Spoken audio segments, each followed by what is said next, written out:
friso. Cumprimentos ao vereador Rafael pela iniciativa. E da mesma forma que o vereador Edson, me criei com essa gurizada lá no bairro Cruzeiro, né? Tão velhinho já, né? Tão velhinho. Né? Eu, principalmente. De fato, a família Bianchi é uma família tradicional do bairro Cruzeiro. Nem tanto do bairro Cruzeiro, mais no meio, né?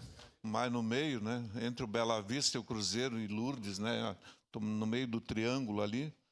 Mas, sem dúvida nenhuma, todos nós nos criamos, e minha mãe especialmente, comprando leite da família Bianchi, né? O pai dela, de carroça, levava o leite, né? Para várias famílias ali do bairro Cruzeiro.